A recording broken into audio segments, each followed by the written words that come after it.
today. We got another RFA signing, but before we get to that, hit that subscribe button, hit that like button, as usually I wait till the game starts. But this is breaking news for us Edmonton Oilers fans, as the Edmonton Oilers have signed defenseman Ryan Murray to a 1-year, $750K deal.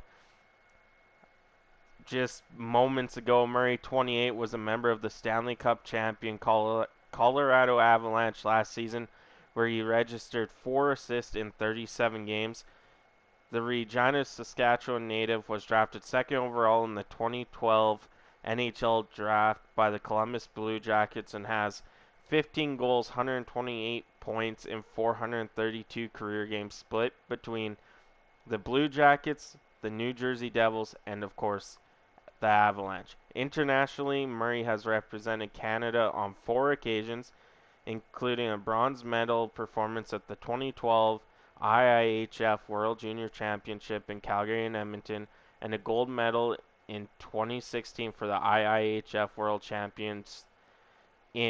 Championship in Russia. He also represented Team North America at the 2016 World Cup of Hockey. This is a little bit of a head scratcher per se. Does that mean there's a trade coming for the Edmonton Oilers? Is it Tyson Barrie? Because right now, before this signing, you had Darnell Nurse, Evan Bouchard, Cody Ceci, Tyson Barrie, and Brett Kulak. So 5 defensemen, with the other spot presumably going to Proberg or Niemelainen, which both of them I would expect to be on the Edmonton Oilers roster at 6-7. So signing Ryan Murray just does not make sense in my point of view because of that.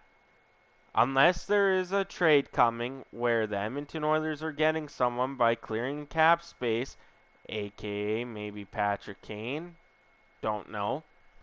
But just think about it. You got Tyson Barrie, Evan Bouchard, Cody Ceci, Brett Kulak, and Tyson Barrie, right? Proberg supposedly is going to make the Oilers this year. That's what Ken Holland said a couple months ago, that Proberg will be in the NHL. So there's your 6th defender. Why would you send down Niemelainen if that was the case for your 7 defensemen? This just doesn't make sense. Because we got to also remember, we have Slater Cuckoo and that's buried in the AHL too. So there's 8 defenders right there. You also have younger guys like Desjardins trying to get into the Oilers defense.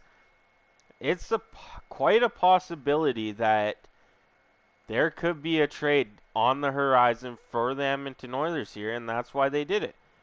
If you look at it the other way, yes, this adds a defender that isn't offensive, but is a defensive defenseman. He's plus 13 over his career, and he's played with the teams of Columbus and New Jersey, where 1 year in Columbus he had 29 points in 56 games and was a plus 20. The guy hardly takes penalty minutes. He has 114 penalty minutes, which is equivalent to 77 penalties over a course of 432 games. I'm not saying this isn't a great signing by the Edmonton Oilers. It really is, for the fact that he's a defensive defenseman that is a stay-at-home defenseman, and it works for the Edmonton Oilers.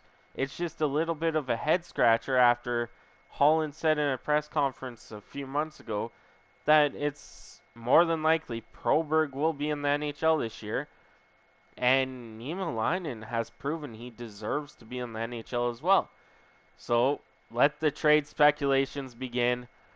This is a great signing by the Edmonton Oilers. Yeah, Murray only played 37 games last year, only had 4 points. He hasn't scored a goal in, let me count this out, 85 games. But he does put up assists and is a defensive defenseman that any team would like to have. And he doesn't shoot the puck much. That's because he's the defensive defenseman. But at the same time, I think most of you guys that can agree with me, it's a little bit of a head scratcher. Like, I get the move. Don't get me wrong, it's a really good move. But to me, there's something else going on here because you don't say, "Oh, Proberg's gonna make it." Well, I'm sorry, but Proberg's not gonna be your seventh defenseman. He could swap out every night with Ryan Murray. But then you're basically telling Niemelainen, "Hey, sorry, you're stuck in the AHL again." Well, the guy came up here and had a phenomenal season before getting hurt. So it's just a little bit of a head scratcher. But let me know in the comments what you guys think. As I am on out of here, you guys have a great day. I'll catch you on the next one.